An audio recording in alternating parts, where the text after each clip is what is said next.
Boa noite a todos. Com muita alegria, muita gratidão, damos início a mais um estudo do livro Pão Nosso. Hoje a nossa irmã Janete vai nos guiar pelo capítulo 52. Então, convido a Janete a fazer a nossa prece de abertura. Então, graças a Deus, é com muita alegria que estamos reunidos e vamos levando o nosso pensamento a Deus, a Jesus, pedindo proteção para o nosso trabalho desta noite, a inspiração da falange espiritual da Casa de Emmanuel, para que possamos aprender muito com essas reflexões e com esses comentários. Rogando sempre a Jesus e a Deus nosso Pai, pela paz em nosso mundo. Graças a Deus. Graças a Deus. Vamos lá então, vamos compartilhar a tela.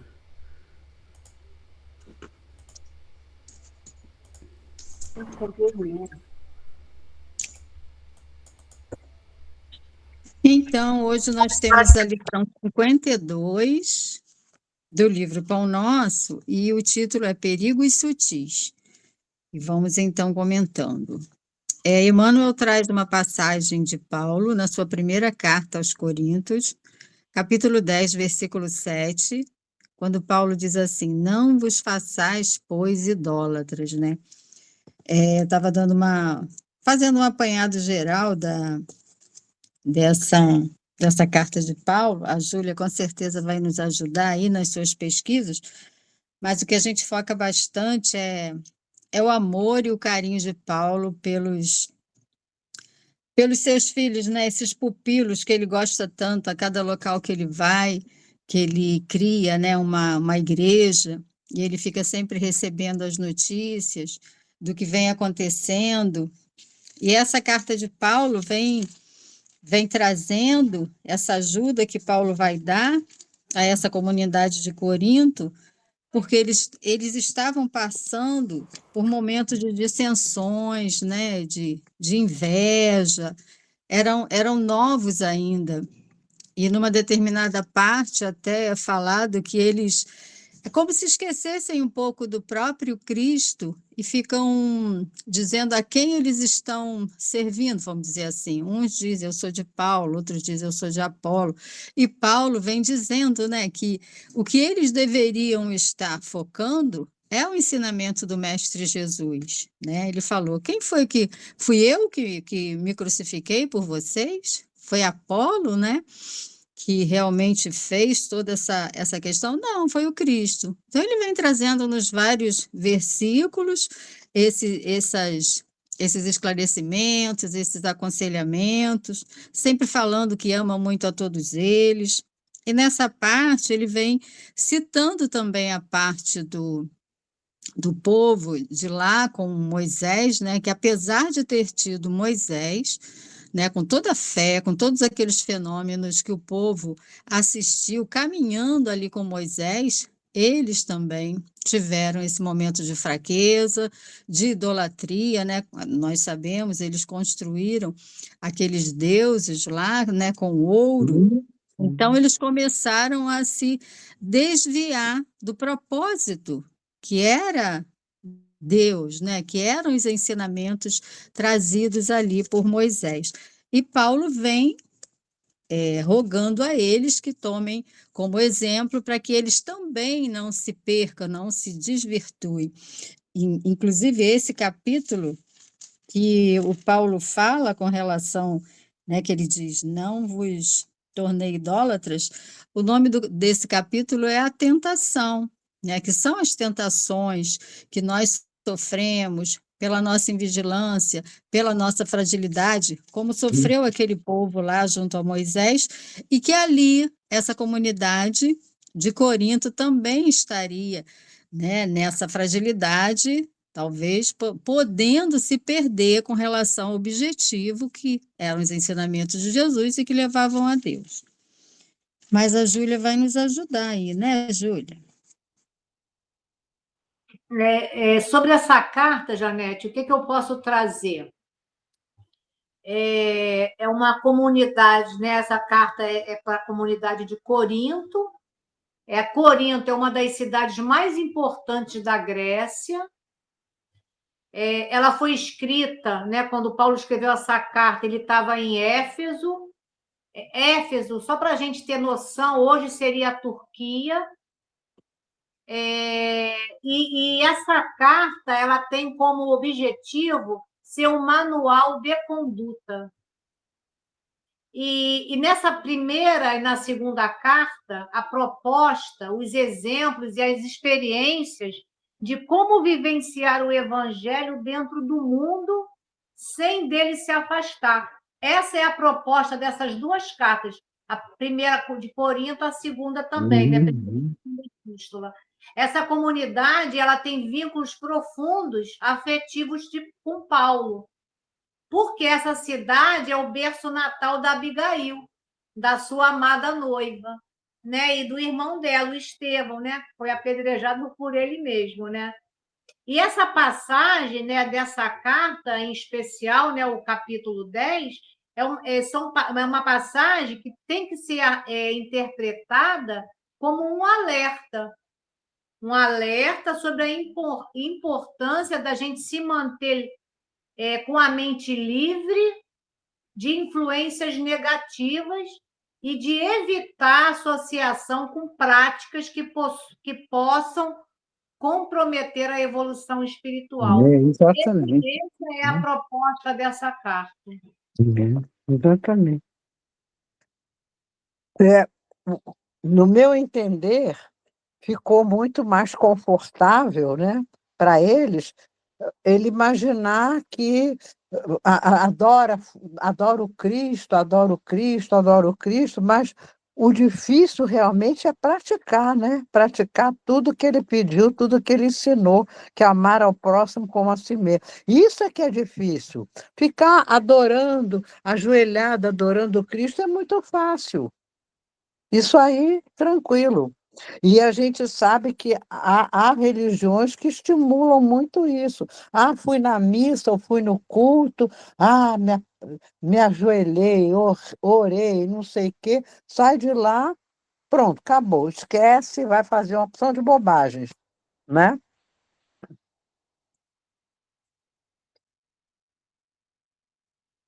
É verdade, Doru. Né? Inclusive, Júlia, eu estava vendo, né, nessa primeira carta, quando ele diz tudo me é lícito, mas nem tudo me convém, né? Essa passagem que é tão importante para a nossa reflexão, né? Muito, muito. Então, Paulo é esse manancial de ensinamento coladinho com Jesus, né? Que ele traz essas lições, essas chamadas, esses puxões de orelha, né? Porque todos esses ensinamentos são para as comunidades e são para nós também, né? Exatamente. Porque a gente está sempre escorregando, né, Dorô, né? Todo mundo. Então, vamos continuando, né? Aí, Emmanuel começa falando. A recomendação de Paulo aos coríntios deve ser lembrada e aplicada em qualquer tempo, nos serviços de ascensão religiosa do mundo, né? Então, se a gente está em uma religião, né, ou não em uma religião, mas com a religiosidade, né, voltados para esse crescimento espiritual, para esse foco que é Deus, e que a gente possa estar tomando muito cuidado com relação a essa questão da idolatria, né? Para a gente não se perder nessas questões dos cultos, né? Nessa idolatria por pessoas, por práticas, né? Porque a ascensão religiosa, quando a gente quer realmente, quando a gente se propõe nessa nossa evolução espiritual, o nosso foco é Deus, né? É sempre Deus. Né? Eu até trago um pouco do comentário do próprio Arthur Valadares, né? Que ele fala que nem o próprio Cristo a gente deva estar idolatrando. Na verdade, o que a gente deve estar louvando, né? E dando assim esse valor imenso é ao próprio Deus. O Cristo, logicamente, tem a sua importância, é o nosso guia e modelo, é a ele que nós devemos estar seguindo, mas assim, essa veneração e essa idolatria, só a Deus mesmo, né? que foi quem Exatamente. criou a todos nós e a tudo que a gente vê. E que é o nosso objetivo, né? Estar próximo a Deus, perto de Deus, né? Lógico que estamos a anos-luz, mas esse é o propósito, porque quando a gente pensa nessa questão de Deus, e Deus é uma coisa tão ampla que a gente nem consegue entender muito, mas a Não. gente começa a expandir consciência, né? A expandir os nossos conhecimentos, e aí a gente para de focar muito assim nas coisas muito materiais, muito restritivas, e ficar focando, né, nessas práticas realmente, nas pessoas, idolatrando aqui, idolatrando ali. A gente vai pensar sempre para o alto, para cima, né, de nos melhorarmos, porque não tem como não fazer isso se a gente não mergulha para dentro de nós mesmos, porque somos deuses, como disse Jesus, né? O Deus com D minúsculo, logicamente. Mas esse Deus que pode fazer tantas coisas maravilhosas, né? Que foi o que Jesus tentou passar para nós. Alguém mais quer falar a respeito desse primeiro parágrafo?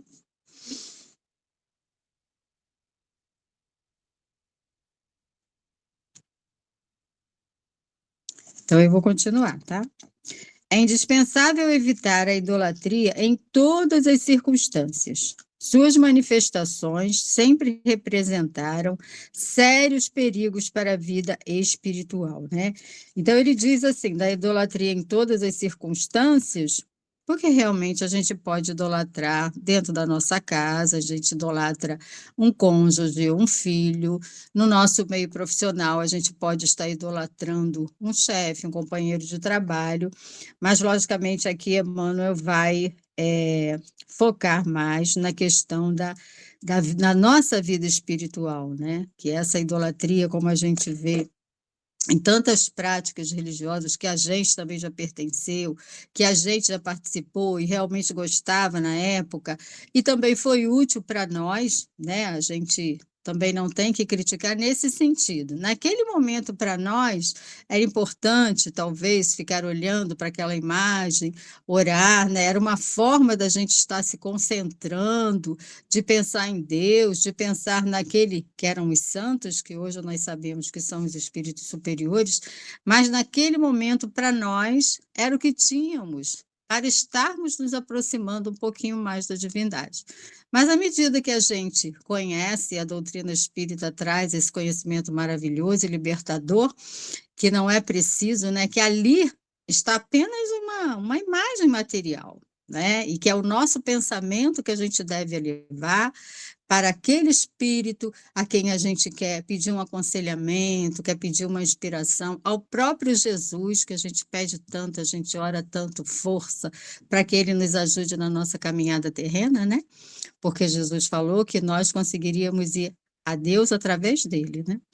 Então, é muito importante que a gente evite essa idolatria, que a gente evite paralisar, né, o nosso pensamento, terceirizando muitas vezes algo que a gente necessita, que a gente precisa pensar, refletir e agir, porque a gente terceiriza para outras pessoas. Eu lembro muito assim, quando as pessoas pedem, faz uma oração para mim, porque Deus vai ouvir a sua oração, mas não ouve a minha, porque acha até que a gente é perfeito e a gente não é, né? Apenas vê a gente talvez mais assíduo a uma determinada denominação religiosa, então a outra pessoa, como ainda não consegue assim agir, ela acha que nós já estamos num patamar superior.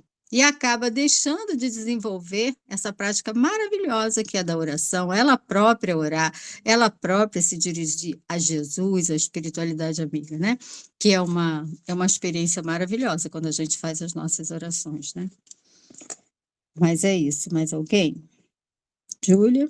Janete, eu vou comentar assim. Pegando todos esses parágrafos que você leu, né? Quando ele fala que a gente é uma alerta, né, do Emmanuel para nós, quando ele fala, né, que essa recomendação, né, de Paulo é para ser lembrada e aplicada. E ele diz que é em qualquer tempo. Então, serviu para aquele momento e serve para sempre, né? Porque são verdades que serve para todo o tempo. E por que a gente tem que ter esse cuidado, né? Porque é comum a gente substituir esses ídolos inertes, né? Até também com pessoas. Então, assim, você faz uma idolatria em cima de imagens, ok? Mas também, muitas das vezes, você leva isso para o humano, para pessoas. Então, você começa a endeusar pessoas e você sabe que isso vai acabar num processo, muitas das vezes, de obsessão. Com certeza. Porque o médium vigilante, que eu coloquei aqui, ciente de que não está isento de vaidades, né? Porque todos nós temos dentro de nós ainda muitos vícios, né? Precisa estar atento, porque o que você passa e o que representa para o outro. Então, às vezes você se auto se coloca como um ser muito melhor do que o outro, só porque você de repente detém algumas informações. Isso também é um perigo, né? E o recurso desses espíritos, né, que estão também numa situação ainda não tão evoluídas, tem o quê? Uma brecha nessa situação que pode levar você a um processo complicado, porque, no fundo, vai estimulando certas vaidades, né? E isso são sérios perigos, como ele diz, para a vida espiritual, porque a gente precisa estar atento, como você falou, à adoração, e a gente vai ver isso no Livro dos Espíritos. A adoração é a Deus, né? Então a gente tem que ter esse cuidado. Mas, assim, é lícito as imagens, né? Agora, em que patamar eu coloco elas é que é o cuidado, né? Porque, assim, eu digo por mim, né, Janete? Eu venho do catolicismo, então eu me habituei com as imagens, né? E eu tenho minhas imagens em casa. E as pessoas podem até criticar, mas eu falo isso com todo carinho, né? Porque assim eu deposito ali uma segurança que eu preciso ainda. Pode ser que numa próxima existência, se eu voltar no espiritismo, eu já venha com uma condição melhorada, porque a gente está aqui num processo de educação, né? E agora, como eu trabalho isso é que vai me dar uma colocação mais ou menos prejudicial. Então, eu tenho que ter esse discernimento. Por que eu tenho que ter? Porque eu tenho um estudo doutrinário. E eu não posso me deixar levar por certas impressões, né? E também ter o cuidado de não idolatrar pessoas, porque a gente gosta muito de um palestrante, né? E você às vezes se idolatra, não, a gente todo o estudo doutrinário nos dá essa régua. E eu acho que isso é o melhor de todos, porque a gente tem na doutrina o que a gente pode e o que a gente não deveria, né? Então, acho que é sempre um alerta quando a gente vê isso, né? E esse estudo do Emmanuel trazendo essa parte da idolatria, é muito importante que, como ele diz, qualquer tempo, isso é para sempre.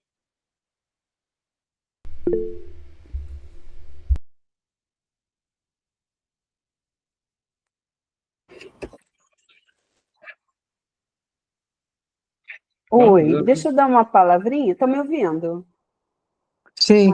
É porque está com um notebook diferente. Eu sei que a Júlia estava falando aí da questão, né, dela ter as imagens, né? Que, na verdade, sim, realmente, a grande maioria vem de uma cultura católica, né, muito antiga, muito... As pessoas são muito ainda presas, né, a essas questões de imagem, né? A gente vê que tem aquelas... Isso. Santinho lá, acende vela todo dia, fala com ele, né? É uma necessidade nossa, né? Nesse período, né? Esse momento das pessoas aqui estão na Terra, né? De de transferir, né? Eu acho que elas têm essa necessidade de ver alguma coisa para poder colocar fé naquilo, né? Mas já tem ditos aí que, como diz o Espiritismo, não é o futuro das religiões, mas é o futuro das religiões, né? Vai chegar um momento que a gente não vai mais precisar dessas imagens, né, de cultuar, né? Isso também já está, até no próprio Espiritismo já se fala sobre isso, né? Isso é uma questão da evolução das pessoas, como a Júlia falou, né? Que hoje ela tem essa necessidade, mas está estudando e tudo, talvez numa próxima não vai precisar mais, né, Julia? Né? Não se prender às imagens, né? Mas é até permitido, né, vamos dizer assim, é aceitável, né, para essas pessoas, porque, assim, pela situação mesmo, né, da inferioridade ainda nossa, né? Mas se tem aquela imagem, a pessoa depositar fé naquilo, né? Ela está rezando para Nossa Senhora ou para Deus ali, é uma prece, né? Não deixa de ser, né? Eu acho que ajuda a pessoa a manter o foco numa religiosidade, numa crença, né? Mantendo-se na fé, é também válido, né? A gente não pode... a gente sabe que não tem nada ali, né? Mas é uma forma da pessoa se prender a alguma coisa de questão de religião, né? Para se... Não de religião, mas religiosidade, né? E eu acho que isso é bom, né? Para aqueles que né, que vão nesses cultos e tudo, né? Tem que se prender a alguma coisa, que senão fica... Aqui o espiritismo não usa, né? Mas aí a gente sabe que a gente pode se colocar num canto, a gente levar o pensamento para o doutor Bezerra quando está com problema de saúde, né? E assim vai. É a necessidade, né? E tudo vai para Deus. Todos são os espíritos que ajudam, né? Selma, me lembrei de um estudo que o João fez, que eu falei assim, no final eu vou ler um texto do livro da Dona Ivone, Dramas da Obsessão, onde tem um trecho que a menina, que é católica, fervorosa, ela olha, né, com uma amiga em frente à imagem de Santo Antônio de Pádua, de proteção. A prece é tão fervorosa que faz uma coluna luminosa, né, onde ela está, e essa prece alcança as esferas de Santo Antônio, e eles pedem para que doutor Bezerra, sendo médico próximo à crosta, pudesse atendê-la. Exatamente. Então, quer dizer, ela era católica, ela era fervorosa a Santo Antônio. Então, assim, para a gente colocar que o mais importante não é idolatrar, né? Porque, como ele diz, como eu falei aqui, esses ídolos inertes. Mas o que eu faço de positividade quando eu estou diante de uma imagem, me conectando com o alto, isso faz toda a diferença. Aí não importa a religião, porque a menina era católica, né? Mas quem foi atender foi doutor Bezerra. Mas valeu.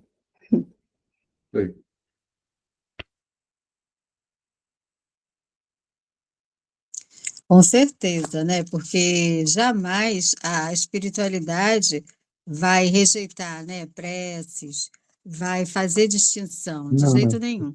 Lá na casa de Emmanuel, a gente tem alguns quadros, né? Quadro do Dr. Bezerra, e algumas pessoas que começaram a chegar na casa, uma senhora especificamente, ela entrava e ela sentia a necessidade de botar a mão no quadro de Emmanuel, no quadro de Dr. Bezerra, né? Se benzia, e nós não vamos chegar para ela e criticá-la, né?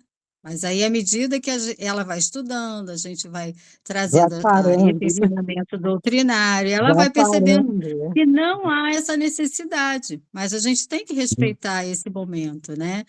Tem uma outra que chegou há pouco tempo, que quando ela entra também, ela se benze lá em cima, ela olha para as imagens, para os retratos, né?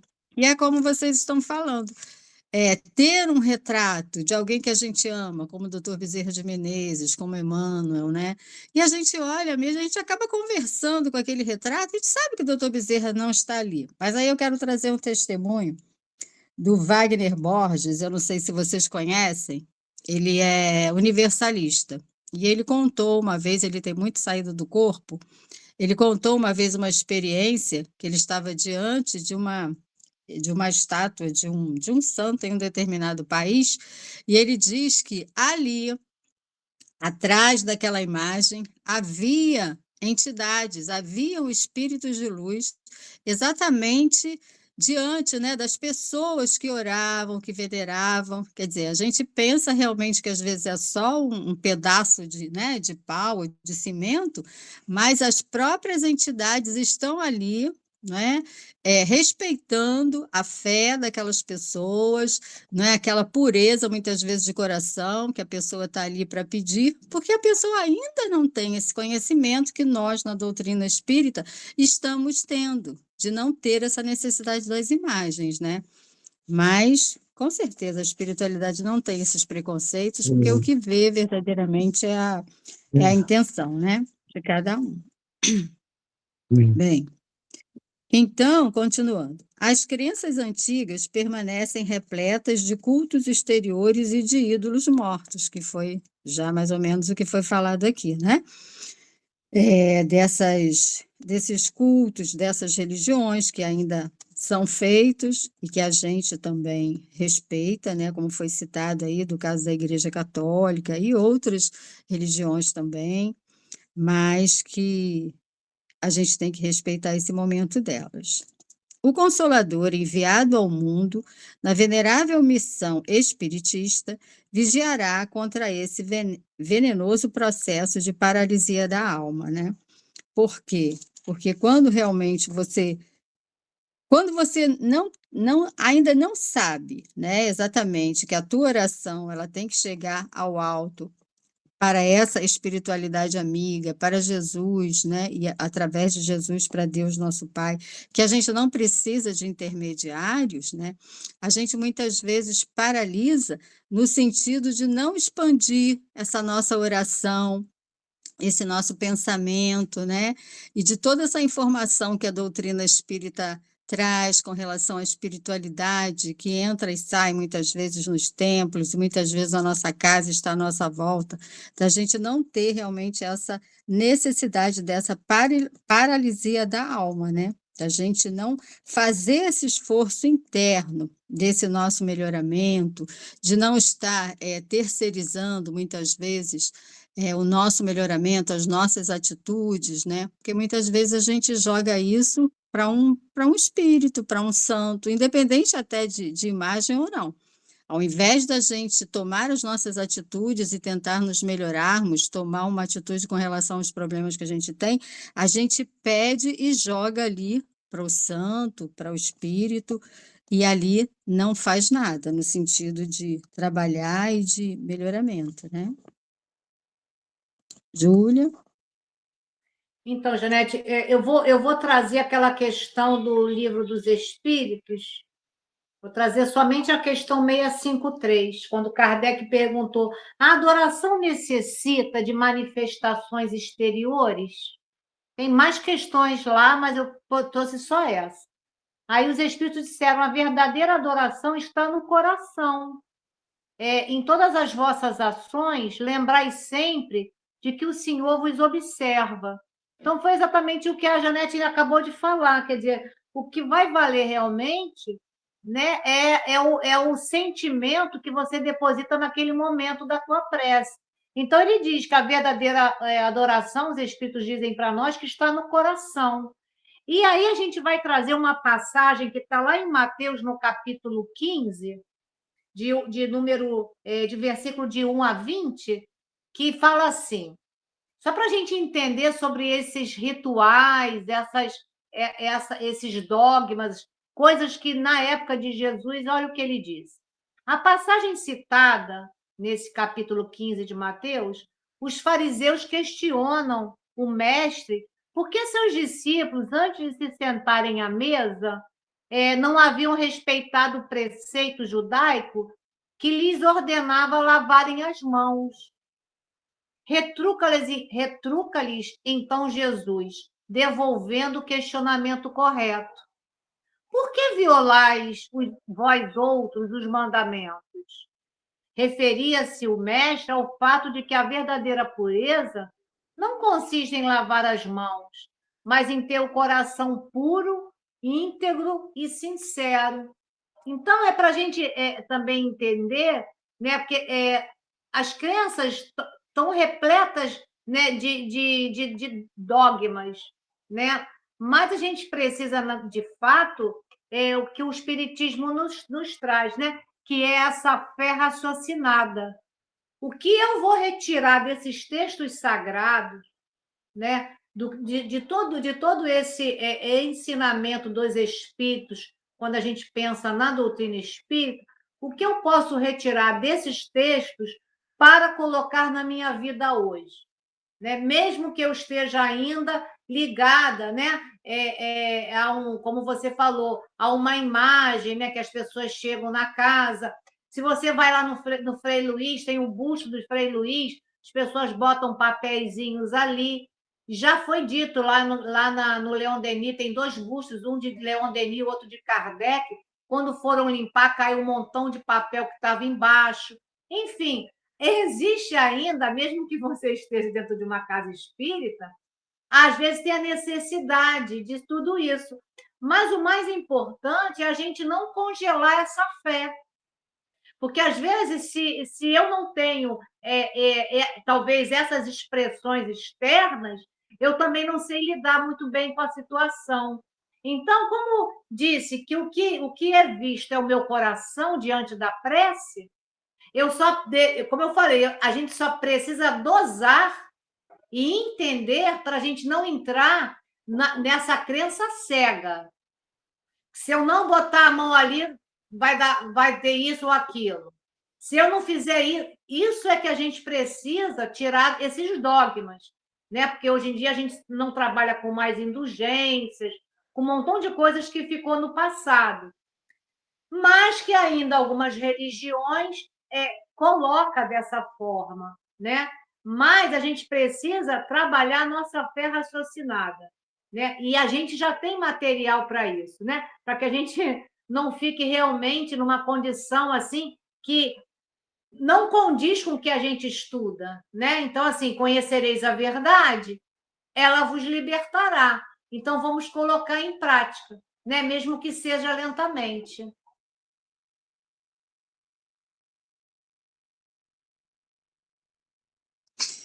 É isso aí, Júlia. Bem, continuando. Aqui e acolá surgem pruridos de adoração que se faz imprescindível combater, né? Quer dizer, começa de uma forma muito sutil, essa questão dessa adoração, que aqui ele vai trazer mais com relação à pessoa humana, né? Ele diz: não mais imagens dos círculos humanos, nem instrumentos físicos supostamente santificados para cerimônias convencionais, mas entidades amigas e médiuns terrenos que a inconsciência alheia vai entronizando inadvertidamente no altar frágil de honrarias fantasiosas.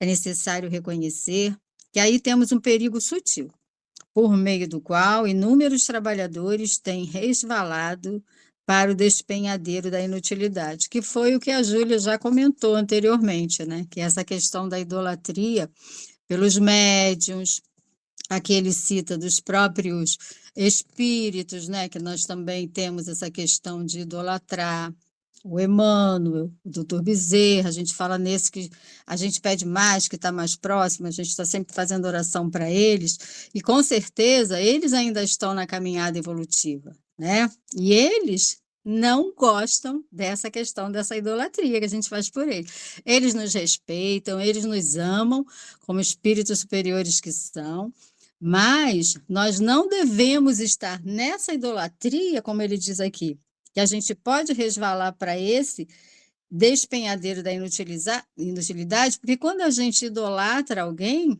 a gente fica tipo que é na inércia, porque a gente joga para o outro essa é a questão do trabalho. Não, eu idolatro, então eu fico só venerando, eu vou só pedir e ele vai fazer por mim, né? Com relação aos espíritos. Com relação aos médiuns também, ou palestrantes, ou dirigentes, a gente fica ali. É maravilhoso o exemplo de quem realmente se destaca, e a gente tem mesmo que olhar que tomar como exemplo, mas exemplo não para ficar estagnado, admirando, mas que a gente faça também.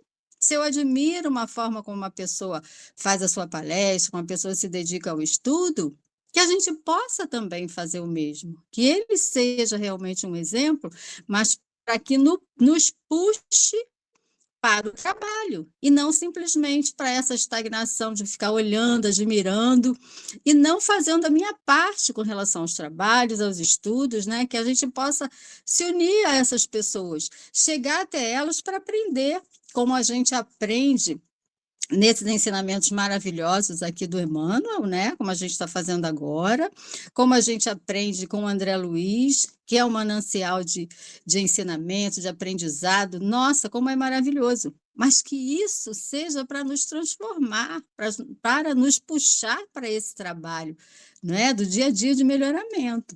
Então, que a gente não estacione diante dessa veneração e deixe de trabalhar a nossa parte, né? E até o Arthur, eu assistindo o vídeo dele, ele lembrou, né, que o Emmanuel falou para o Chico: se algum dia eu me afastar de Kardec e de Jesus, fique com eles, não fique comigo. Quer dizer, admitindo que ele está nessa ascensão espiritual de melhoramento. Está bem melhor que a gente? Com certeza, a gente não tem dúvida. Mas ainda estão na caminhada. Não são espíritos puros, não é?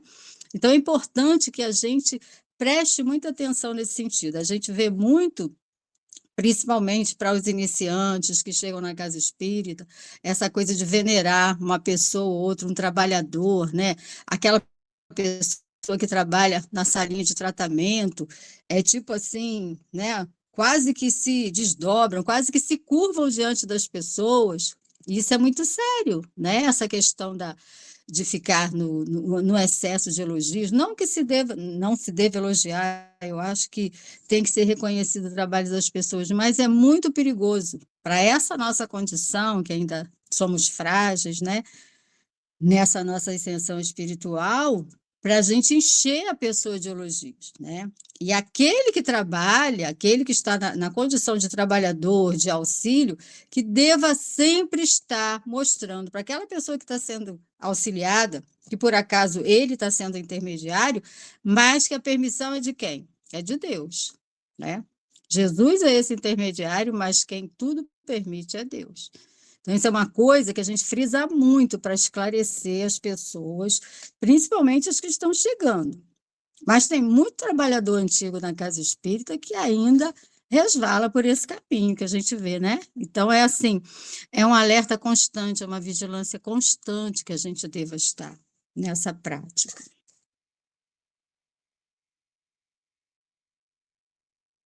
Janete, desse parágrafo do Emmanuel, é interessante quando ele coloca aqui, né? E médios terrenos que a inconsciência alheia vai entronizando, ou seja, colocando em tronos, né? Porque, como você falou, inconscientemente nós vamos idolatrando aquelas pessoas, os médios, palestrantes e tal. Agora, o perigo também, quando ele diz aqui, né? É necessário reconhecer que aí temos um perigo sutil, porque nessas brechas também se deixar, aquele palestrante cai. Então, assim, tudo muito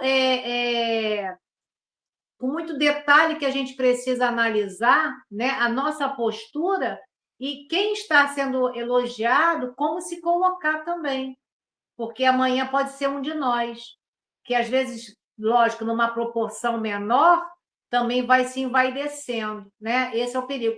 Mas eu trouxe um texto que eu peguei lá do livro de Richard Simonetti. O livro é Rindo e Refletindo com Chico Xavier, uma historinha do Chico. Aí está assim, só 2 pedacinhos que eu peguei. Não fosse o apoio das multidões que aplaudiam sua insanidade, Hitler não teria produzido estragos tão grandes, contabilizando perto de 40 milhões de mortos na Segunda Guerra Mundial, a maior tragédia produzida pelo homem em todos os tempos. os verdadeiros líderes, aqueles que realmente são importantes, o que fazem a diferença, rejeitam com veemência o rótulo de ídolos, não só por reconhecerem as próprias limitações, mas também por terem consciência dos problemas que a idolatria pode lhes acarretar. Então, nesse livro, né, que é Refletindo com Chico, o comentário é de Hitler, né, que muitos aplaudiam sua insanidade. Então, porque eu sempre digo que o estudo tem que trazer para a minha vida, né? O que nós estamos fazendo com as idolatrias que a gente vai fazendo no decorrer da nossa vida, não mais com estátuas, né, inertes, mas com seres humanos, né? Então, assim, e isso aí vai dando um trono para essas pessoas, né, que muitas das vezes vão cair. Então, que nós possamos ter sempre os instrumentos úteis, não os instrumentos para a queda, né? Nós somos o outro. Júlia, você tocou um assunto muito importante. Inclusive, é muito comum as pessoas fazerem isso com os filhos delas. Idealiza de uma tal maneira que o filho vai se deitando naqueles louros e é um desastre, né? Ele vai também inventando uma realeza nele que ele não tem e por aí em frente, né? É um perigo isso, é um perigo, né?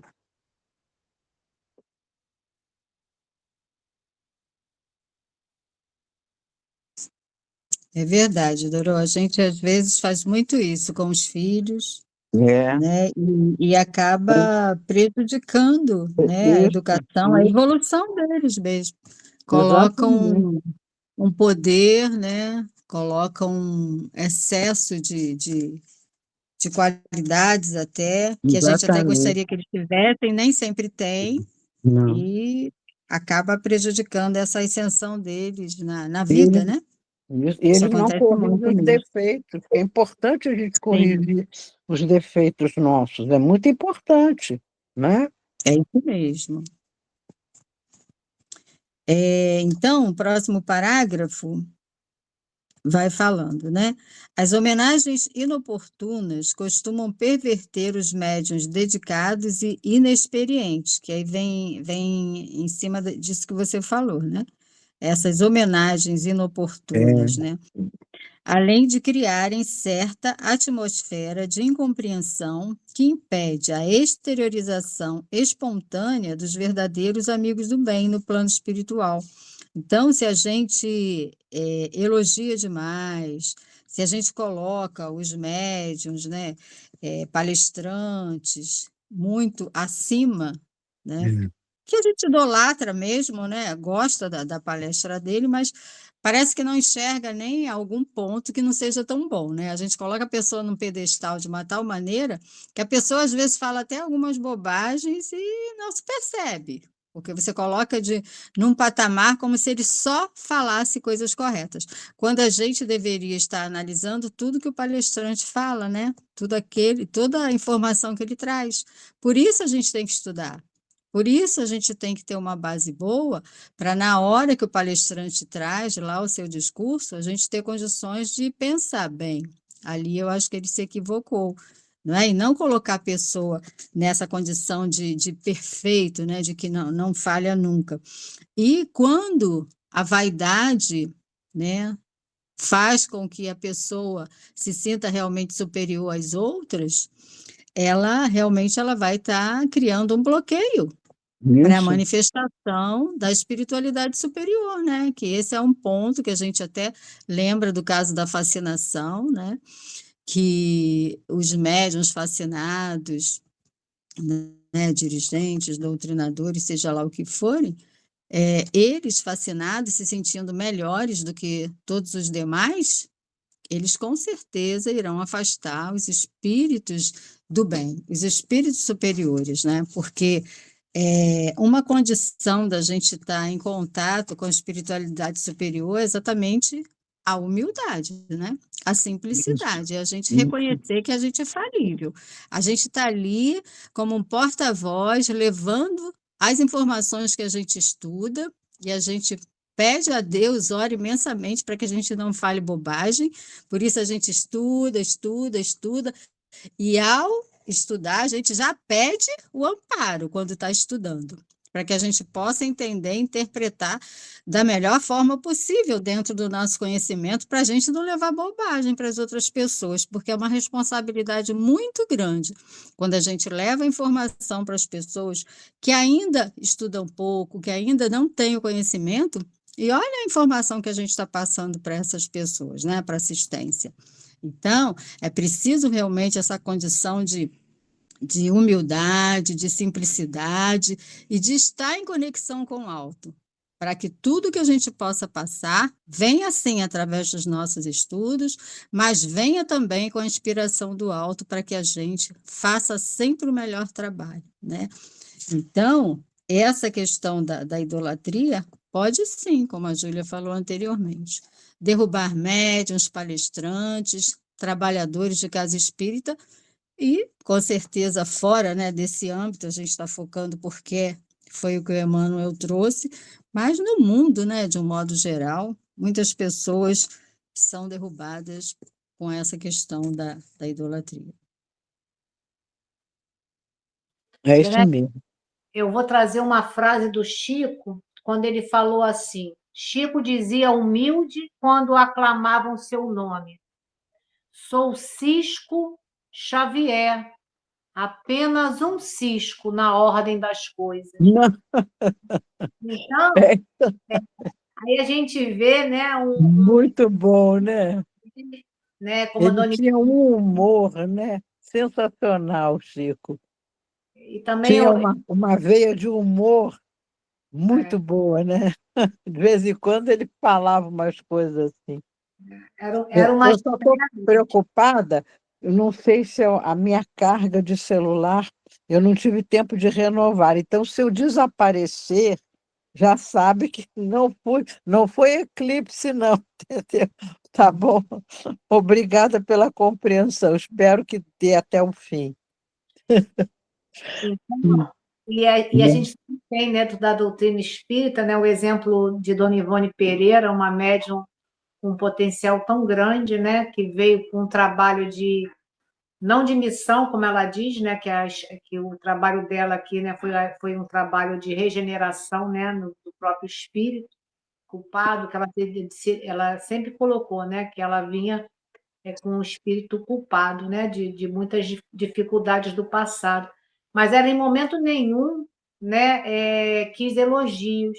Então, quando a gente vê esses médios, né, que passam para a gente, como o Chico ali, que ele é um cisco, né? Então, são esses exemplos que a gente tem que trazer para o nosso dia a dia, né, Janete? Que é bem importante.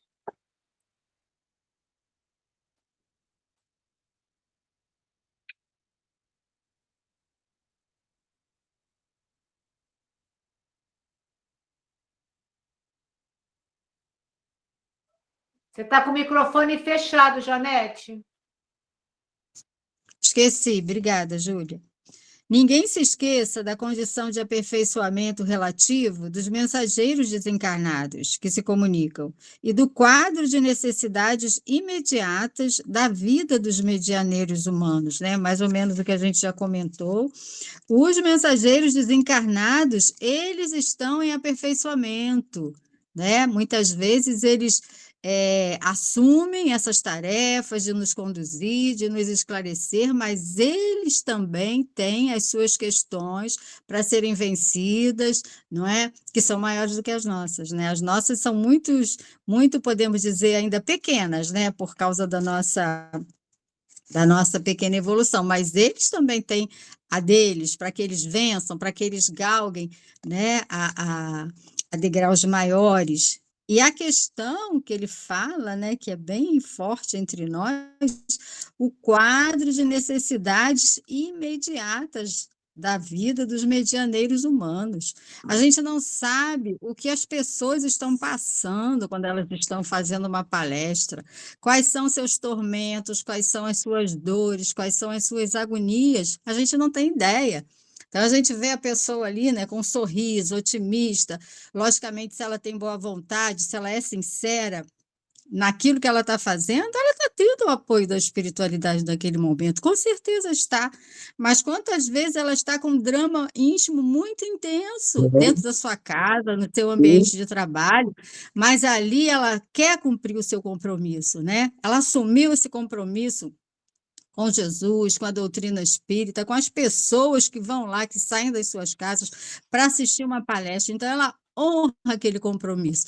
Mas a gente não tem ideia do que a pessoa está passando para vencer, muitas vezes, dificuldades na própria vaidade, no orgulho, né? No egoísmo, porque todos nós ainda erramos amargamente. Mas a pessoa está ali querendo realmente se melhorar, e é através daquele estudo que ela está oferecendo aquela assistência, que já serviu para ela como reflexão, é que ela está tentando se melhorar. Então, muitas vezes as pessoas esquecem disso, das nossas lutas diárias que são imensas e muitas vezes medonhas, né? Então, é preciso que se leve, né, assim, para as palestras, né? A gente está estudando aqui um estudo tão maravilhoso, né, que o Emmanuel traz para nós, mas é muito importante que a gente leve esse tema, esse assunto, em comentários, na casa espírita, nas palestras, nos estudos, para que as pessoas tenham essa consciência, né?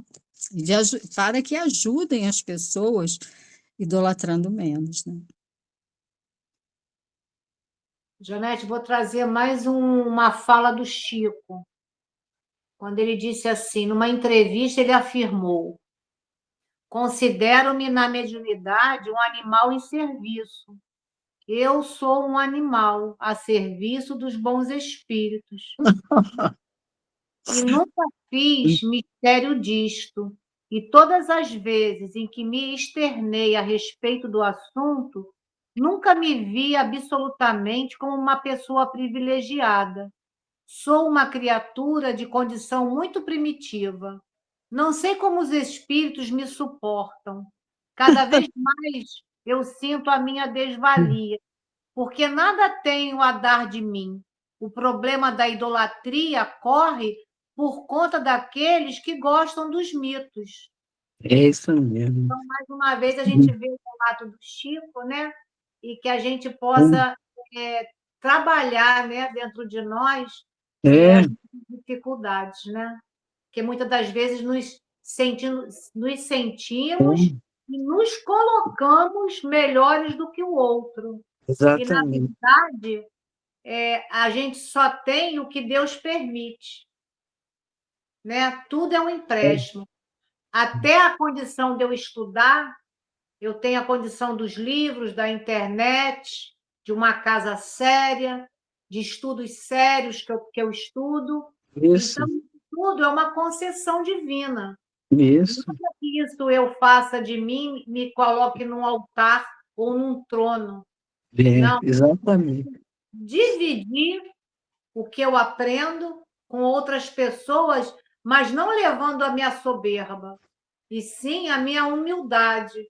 Porque na hora que você se coloca, as pessoas percebem quando você se coloca em cima de um trono, quando você se coloca de igual para igual. Então, a gente vê um Haroldo Dutra, você vê um Décio Iandoli, que são as pessoas que eu... Né, o próprio Arthur Valadares vai estar no Rio de Janeiro. Arthur é ótimo, é ótimo. Vai Sensacional, sensacional. E então a gente às vezes quer ir vê-lo, ótimo, legal, mas ele não se coloca nessa posição. Não, A não. gente tem espelhos, né, para a gente perceber a quem a gente segue, né?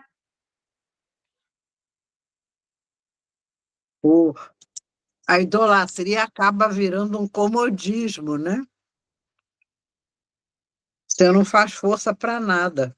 né?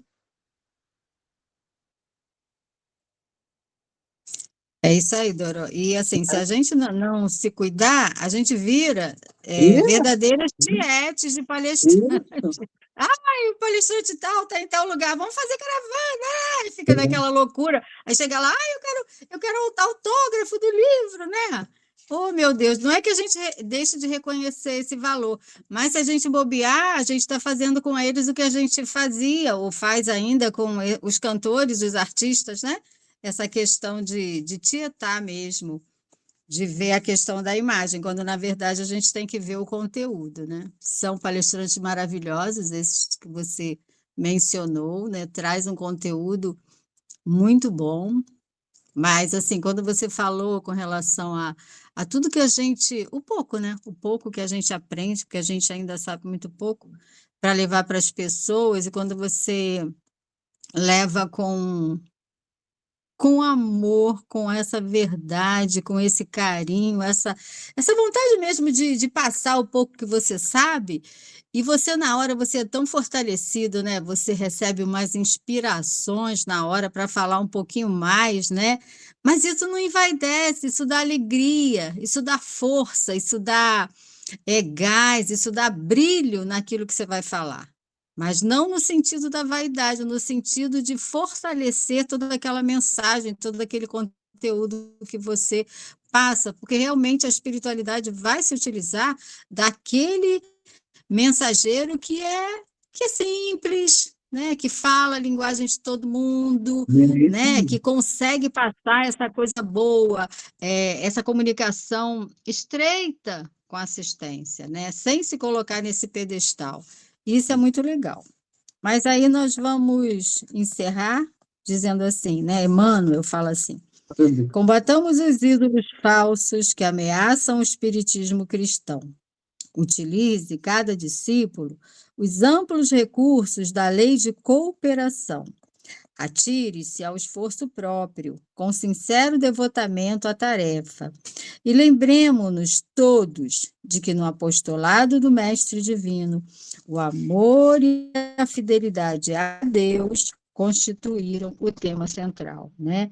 Então, Emmanuel nos convidando para o trabalho, para as tarefas, para a lei de cooperação, para esse esforço próprio, para vencermos as nossas más tendências, para vencermos os nossos defeitos mesmo com relação às atividades com quem a gente convive na casa espírita, aqui especificamente na casa espírita, mas em todos os locais onde nós estivermos, né? É a lei da cooperação, que a gente trabalhe, que a gente queira somar, que a gente queira auxiliar, porque todos juntos, né?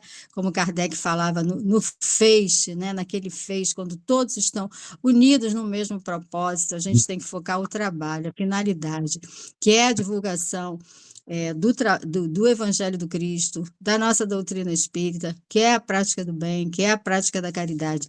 Se todos nós pensarmos desta forma, em somarmos esforços, com certeza estaremos nos ajudando mutuamente e sem idolatrar ninguém, né? Nem a nós próprios, nem a quem quer que seja. Amor e fidelidade a Deus, que é o propósito, né? Que é a base dessa nossa amada doutrina.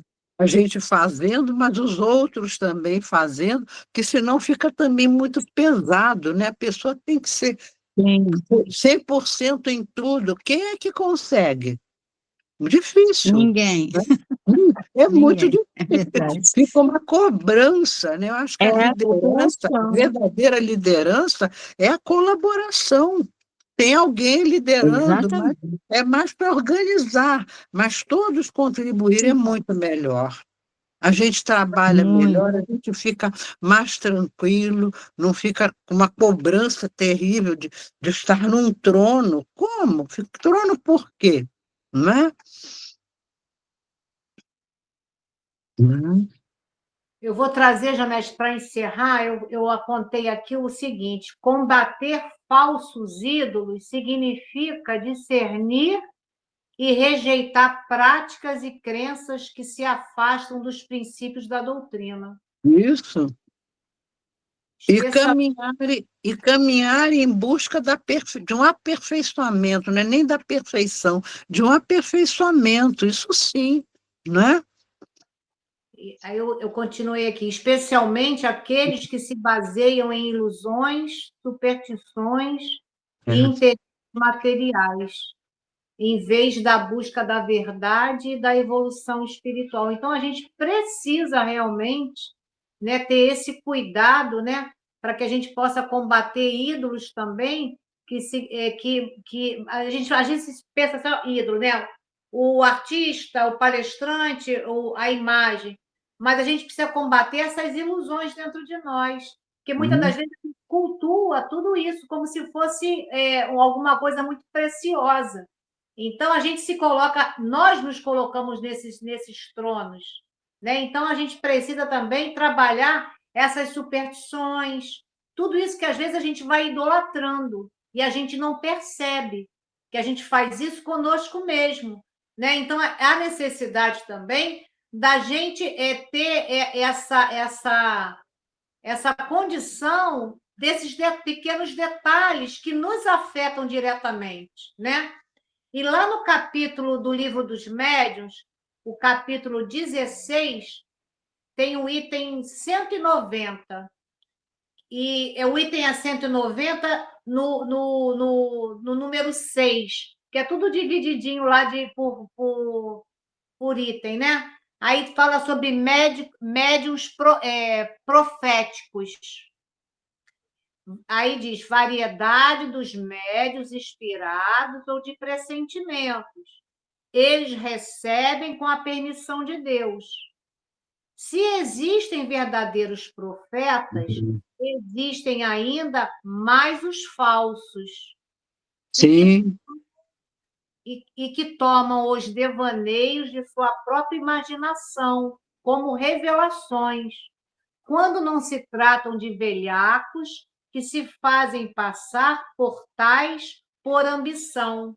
Então, aí a gente vai vendo aqui que tem médios que, né, que vai se colocando numa situação de que, né, que ele coloca aqui, quando não se tratam de velhacos que se fazem passar por tais, porque pela ambição, para que eu possa aparecer, para que eu me coloque numa posição melhor ou maior do que o outro.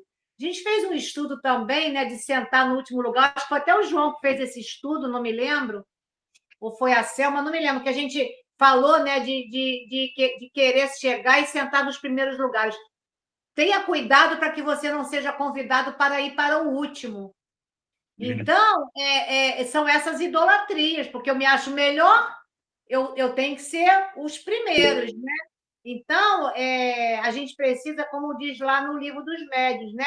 Existem verdadeiros profetas, mas existe ainda mais os falsos, né? E a Sueli Caldas Schubert, ela já faleceu, e ela tem uma frase dela que eu achei bem importante, que a gente já sabe dela, mas é bom quando a gente lê, né? Ou a gente escuta.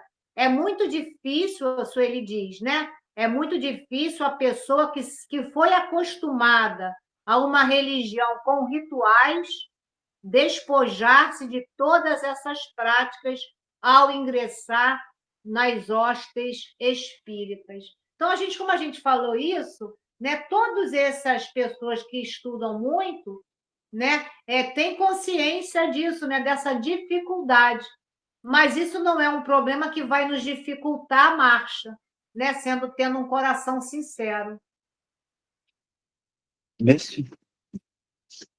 É isso mesmo. Ô, Júlia, a gente tem que sentar no último lugar e esperar ser convidado para sentar na frente. Isso. Isso E mesmo. E eu acho também o seguinte, as pessoas que idolatram, né, vamos dizer assim, um ídolo, uma imagem, né, ou uma foto, aquilo ali é um elo de ligação para uma oração, para o que seja que for. Agora, o perigo está quando você acontece com um ser como nós aqui encarnados, né, ou com o espírito. Por quê? Prejudica tanto você que se deixa manipular pelo palestrante, né, ou por um espírito, e é prejudicial também para ele, que ele está levando uma informação errada, ele está indiretamente se enganando e se prejudicando na evolução dele, tanto o espírito quanto o palestrante, né? No exemplo do palestrante, que não é só palestrante, né? Em toda religião tem, né? Seja padre, pastor e por aí vai, né? É só isso. Aí você está dizendo que é os espíritos que acompanham esse palestrante, quer dizer, porque nós estamos rodeados com uma nuvem de testemunho, como diz Paulo. A gente está falando de Paulo aqui, vamos aumentar a fala de Paulo. Então, quer dizer, você está propagando algo, o que você está mostrando para quem está te acompanhando? Ou o lado mais ou menos, o mais equilibrado, tudo bem, que percebe que a gente ainda está nos equívocos, mas aqueles que estão tentando aprender, aprendem de uma forma equivocada também, porque o nosso proceder você mostra para o outro. Eu acho que foi isso que você quis falar, né, João? E a gente precisa ter essa dificuldade, porque você me fez lembrar uma passagem de uma palestra que eu escutei, que o palestrante tinha muitas qualidades intelectuais, né? E isso também é importante, a gente sabe, mas ele falava muita coisa lá na frente, e sentava um senhorzinho no final da casa espírita, um homem da roça, sem muita instrução, mas ele estava ali religiosamente toda semana escutando as palestras. Principalmente quando ele falava, esse senhor, palestrante, muito culto, e ele ficava observando para que ele pudesse seguir os ensinamentos. Os dois morreram. Chegando lá, o senhorzinho lá, que era da roça, estava muito iluminado. E o palestrante estava muito apagadinho. E aí o palestrante foi lá ter com ele, que ele lembrou, nossa, o senhor não era aquele que ouvia todas as minhas palestras? Sim. Nossa, mas o senhor está tão iluminado, o que o senhor fez? Aí ele falou, olha, tudo que o senhor falava, eu seguia. Então, o falar não é o melhor, né? É você interiorizar, né? Sair daqui, jogar para cá, e daqui você trazer para fora. Porque aí a gente vai pegar esse gancho lembrando o irmão Jacó, no livro Voltei. Quando ele chega num plano espiritual, ele é recebido pelo doutor Bezerra de Menezes. Quisera nós ter essa condição. Mas ele se viu diante do espírito obsessor que ele doutrinava na palestra, nas sessões, o espírito zombou dele. Falou, e aí, cadê a tua luz? Você falava tanto lá para a gente, e agora? Né? E aí, o que a gente faz do resumo do livro? Né? Fez sem sentimento, né? Fez muito no ritual. E isso também é perigoso. A gente precisa trabalhar o nosso sentimento. O que eu coloco no que eu faço, porque é muito fácil eu tirar do meu bolso o dinheiro. Se eu tenho bastante, né? E ele tinha muito. Ele era um homem rico. Mas o que você faz? Você faz só sem o sentimento, fazendo só na rotina? Então você não interioriza o que você faz. Como palestrante lá. Como é que o senhor tão assim? Não, porque eu fazia tudo que o senhor falava. Então, que a gente possa pegar os nossos estudos, né? Trazer para a nossa vida, tentando ver o que eu já consigo. Porque tem coisas que não dá ainda. Né? Como deixar minhas imagens de lado, ainda não dá. Mas o que eu posso fazer com essas minhas imagens e com o meu proceder diante do meu próximo? Se eu já puder colocar dentro disso o meu sentimento, eu acredito que eu vou estar bem, bem melhor do que quando eu comecei a jornada aqui no meu processo evolutivo. Bem, muito bom o estudo, muito completo, né? Muitas informações para agregar no nosso andar, botar na nossa vida, né? Para exatamente fazer como o senhorzinho, praticar mais e falar menos. Que a gente Isso, fala muito e isso, faz pouco, né? Que a gente possa isso, introjetar isso em nossas vidas. isso. Agradecer a Janete pelo estudo da noite Isso de aí, hoje, muito por nos bom, foi guiar. muito bom. Como Agradecer sempre, é muito a bom. presença Muito de bom. todos vocês, né? Sem vocês não teria estudo. E convidar vocês à prece final, que semana que vem sou eu, então convido a todos para a gente fazer a prece final. Vamos elevar o pensamento a Deus, a Jesus, Maria Santíssima e a todos os mentores e protetores da Casa de Emmanuel que se dedicam a esse trabalho das quintas-feiras, nos intuindo, nos dando a palavra certa, o estudo, a indicação correta do livro, que vai trazer o maior conhecimento, que vai nos refletir nas melhores posições que devemos tomar em nossas vidas. Muita gratidão por essa dedicação de todos vocês, espíritos de luz, que nos dão força, coragem e fé para continuarmos firmes nas nossas pequeniníssimas tarefas, que ainda é muito pouco, mas que é o início para conseguirmos galgar elevações morais. Muito obrigado, boa noite a todos. Graças a Deus. E assim, desejo a todos uma excelente semana. Semana que vem estaremos de volta às 7h30 e que vocês todos possam se inscrever no canal, ativar o sininho, compartilhar essa mensagem de amor para que ela chegue o mais longe possível. Fiquem com Deus, pessoal. Até semana que vem. Tchau, gente. Boa noite. Boa noite. Boa noite.